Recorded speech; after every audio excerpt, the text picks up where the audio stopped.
সরকার এবং নির্বাচন কমিশনের নির্বাচন নিয়ে সদিচ্ছা রয়েছে, কিন্তু নিরপেক্ষতা এবং সক্ষমতার অভাব রয়েছে। আপনারা জানেন নারায়ণগঞ্জে আমাদের ৩ জনকে ছুরিকাঘাত করা হয়েছে। ঢাকা ২-এ এনসিপির নিউজ করার জন্য একজন সাংবাদিককে মারধর করা হয়েছে। আপনারা জানেন বিভিন্ন জায়গায় আরও অস্ত্রের ঝনঝনানি আমরা শুনতে পাচ্ছি।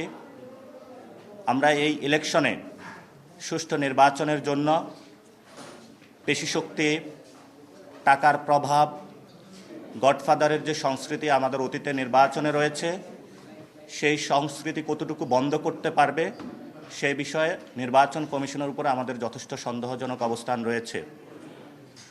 এবং নির্বাচন কমিশন দলীয় প্রভাবের বাহিরে গিয়ে কতটুকু নিরপেক্ষ হতে পারবে সেই বিষয়ে আমাদের সন্দেহের জায়গা রয়েছে।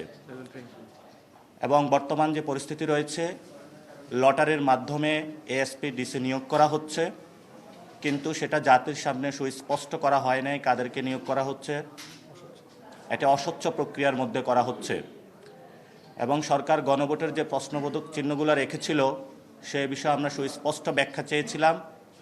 আমরা এই পর্যন্ত কোনো সুস্পষ্ট ব্যাখ্যা পাইনি।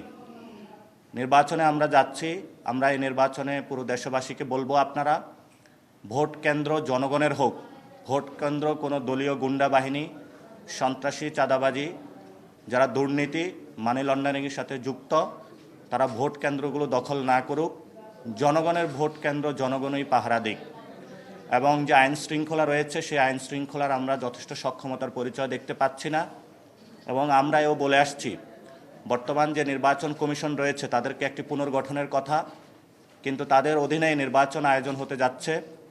তারা অনেক উদ্যোগ নিয়েছে প্রবাসী ভোটাধিকারের বিষয়ে, আমরা সেগুলোকে স্বাগত জানাচ্ছি।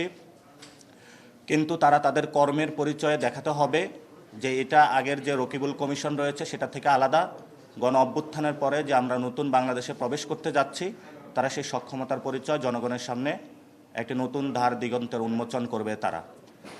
এবং আপনারা এখানে দেখেছেন নির্বাচন আচরণবিধিতে সংস্কার কমিশনের অনেকগুলো প্রস্তাবনা এসেছে।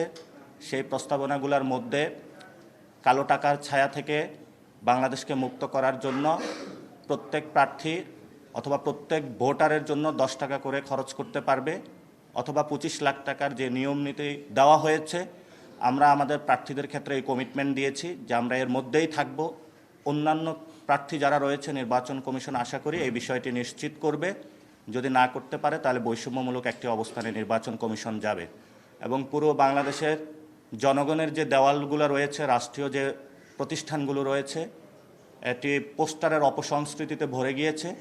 আমরা আশা করব নির্বাচন কমিশন যে নিয়ম শৃঙ্খলা দিয়েছে সে বিষয়ে সকল দল একসাথে এসে সুন্দর একটি সংস্কৃতির মধ্য দিয়ে আমরা একটি আগামী ভালো, সুষ্ঠু, সুন্দর এবং সৎ, যোগ্য, যেটা আমরা দীর্ঘকালীন অপেক্ষা করেছিলাম, এমন একটি নির্বাচনে যেতে পারব।